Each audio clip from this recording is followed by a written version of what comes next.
Hello students, এই Moumita ma'am. আশা করি তোমরা সকলেই খুব ভালো আছো। Welcome back to our channel.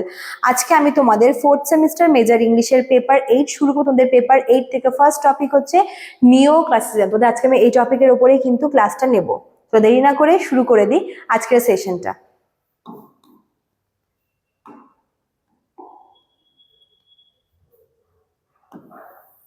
দেখো কি বলেছে, নিও classicism is a Literary and artistic movement that started in the 17th and 18th century।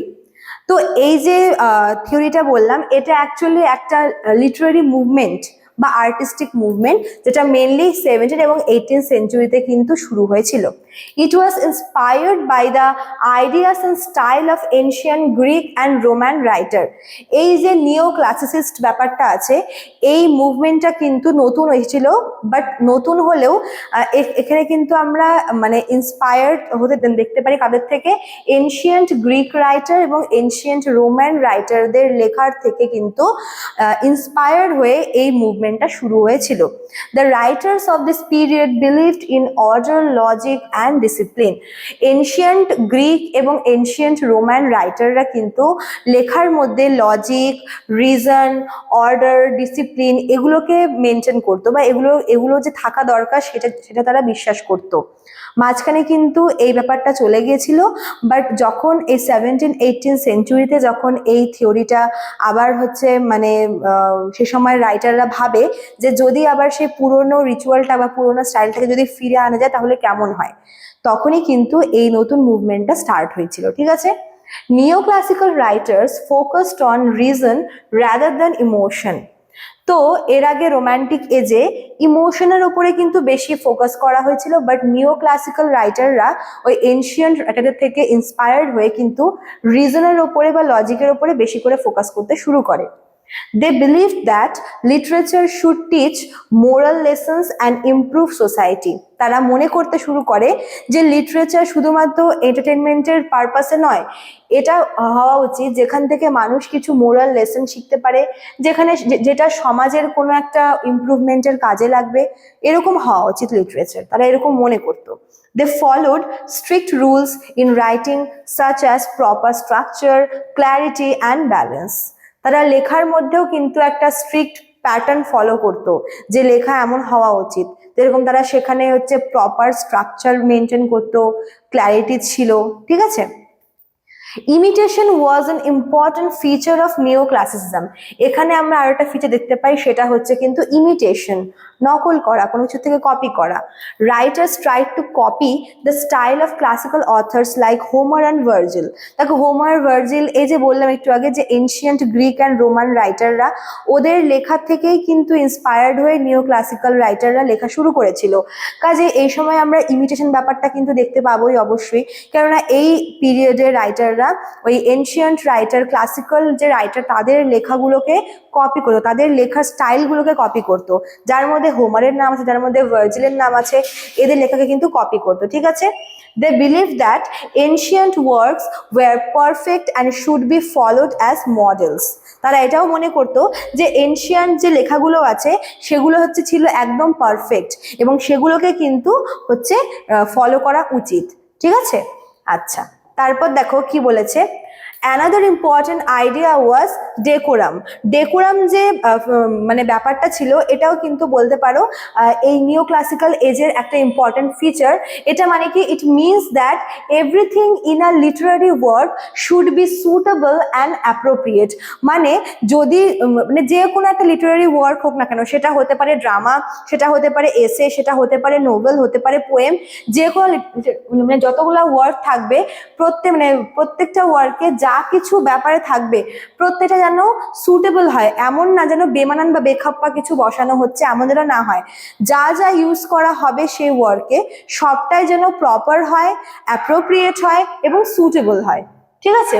Characters should behave according to their social status and the language should match the subject. আরেকটা ব্যাপার কি এখানে বলা হচ্ছিল, যে নিও ক্লাসিক্যাল যারা ছিলেন নিও ক্লাসিজমে, এখানে যে ক্যারেক্টারগুলো আর কি লেখা হবে, মানে এই এজের রাইটাররা এটা মনে করতো যে যে কোনো লিটারারি ওয়ার্কে যে ক্যারেক্টারগুলো হবে ওদের যে ডায়ালগ বা ওদের যে ম্যানার্স, ওদের বিহেভিয়ার তাদের নিজস্ব সোশ্যাল স্টেটাসের অনুযায়ী হবে। প্লাস এখানে কিন্তু ল্যাঙ্গুয়েজ ভীষণ মানে যেটা আর কি বিষয়বস্তু যেই টপিকের উপর লেখা হচ্ছে তার সাথে যেন মিল দিয়ে বা তার সাথে ম্যাচ করে যেন ল্যাঙ্গুয়েজ থাকে প্রপারলি, ঠিক আছে। Writers also believed in the concept of nature. দেখো নেচার কিন্তু রোম্যান্টিক পিরিয়ডের একটা ফিচার, তবু আমরা এই এজেও বা এই পিরিয়ডেও কিন্তু নেচার বিষয়টাকে দেখব। But for them nature did not mean trees or river. কিন্তু রোম্যান্টিক এজে আমরা নেচার মানে যেখানে ট্রি, রিভার, মাউন্টেন এগুলো জানতাম, এইখানে নিও ক্লাসিক্যাল পিরিয়ডে কিন্তু নেচার মানে এখানে হিউম্যান নেচারের কথা বলা হচ্ছে বা ইউনিভার্সাল ট্রুথের কথা বলা হচ্ছে, যে মানুষের জীবনের কিছু ট্রুথ আছে, কিছু ইউনিভার্সাল ট্রুথ আছে যেগুলোকে কিন্তু কখনোই ভাঙা যায় না।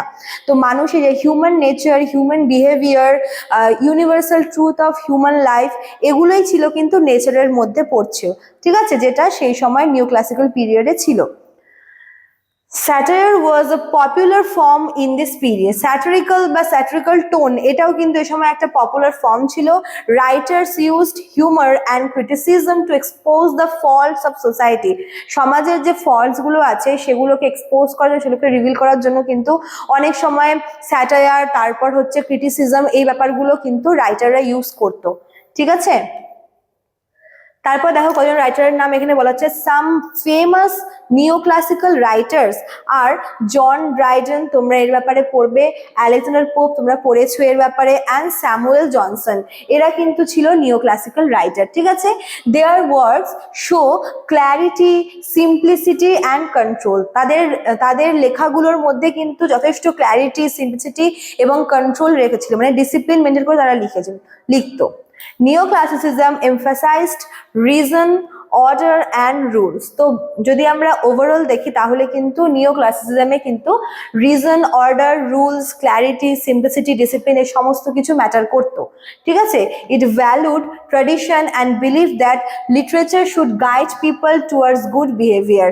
মানে এখানে অ্যাকচুয়ালি ওই এনশিয়ান্ট টাইমে লেখাগুলোর স্টাইলটাকে ফলো করে লেখা হতো, এবং এটাও হচ্ছে বলা হতো যাতে মানে ট্র্যাডিশনাল যে নিয়ম সেগুলো অ্যাকচুয়ালি ছিল সমাজের মানুষের হচ্ছে মন বলো মানসিকতাকে ইমপ্রুভমেন্টের জন্য, বা এমন একটা লেখা যেটা হচ্ছে মানুষকে ইন্সপায়ার করবে, মোটিভেট করবে, মোরাল লেসন দেবে, ঠিক আছে, যেটা কিন্তু নিও ক্লাসিসিজম পিরিয়ড আমরা দেখতে পাই, যেটা এনশিয়ান্ট টাইম বা ট্র্যাডিশনাল রাইটারদের থেকে স্টাইলটাকে কপি করে লেখা হয়েছিল, ঠিক আছে।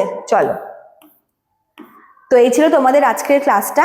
যারা ভাবছো আমাদের কাছে অ্যাডমিশন হবে তারা আমাদের অফিসিয়াল নাম্বারে কল করে নিতে পারো। আমাদের অফিসিয়াল নাম্বার দেখো দেওয়া আছে এখানে।